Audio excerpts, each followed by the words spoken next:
Welcome back to 7-Minute Books. I'm Sam. Today we're looking at Blueprint for Revolution by Srdja Popovic and Matthew Miller. So Sophie, what's the first thing you tell someone who thinks real change needs brute force? Hey there, Sam. Great to be here. This is Blueprint for Revolution by Popovic and Miller, and the first thing I'd say is that the most effective weapon you have is making the other side look completely ridiculous. Popovic co-founded Otpor in Belgrade in the 90s. They took on Milosevic with spray paint and satire instead of guns. And the core rule is to never play the villain's game. A dictator wants you to be violent because violence is the only language they speak fluently. So when you throw a rock, you're validating the whole system. You lose the moral high ground and give the regime an excuse to crush you.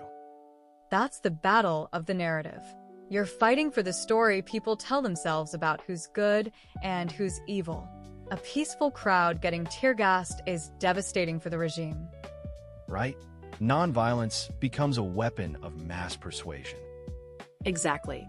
And that's why Popovic says activism must be relentlessly creative, edgy, sexy, and fun.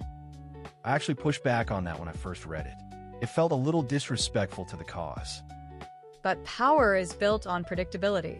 Humor breaks through apathy and propaganda, and it invites people to laugh along. That makes sense. Think about the yes men posing as the World Trade Organization and announcing they'd privatize the Statue of Liberty. And Femin in Ukraine, or the Serbian activists giving fake parking tickets to police cars. The smiling cat in Egypt was a perfect example too. Those aren't just pranks. They're strategic strikes against the regime's aura of invincibility. Exactly. You're making the emperor look naked.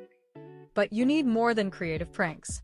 Popovic says a charismatic leader is a fatal error because the regime will just arrest them. So you build what he calls a smart mob, a decentralized network of small autonomous cells. It's a hydra. Cut off one head, and two more grow back. Otpor survived dozens of arrests because they had no single point of failure. And that structure empowers everyone. You don't wait for instructions. You act on your own initiative. Now you have to understand the pillars of support. A dictator relies on the police, the military, the media, and the business elite. So you attack those pillars, not the dictator. Like a white strike where all the doctors refuse to work. Yes, or a boycott of a regime crony's company. You make the cost of supporting the regime higher than the cost of abandoning it. That creates a crisis of loyalty. When even the police start questioning orders, the whole house of cards starts to shake. And that's why you need unity over uniformity. You march with people you deeply disagree with as long as you share the target.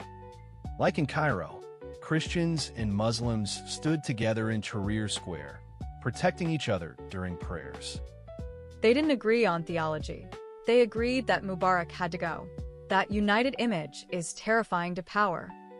So how do you get ordinary people to take that first risk? Through the ladder of engagement. You start with a petition, then a badge, then a small meeting, then a rally.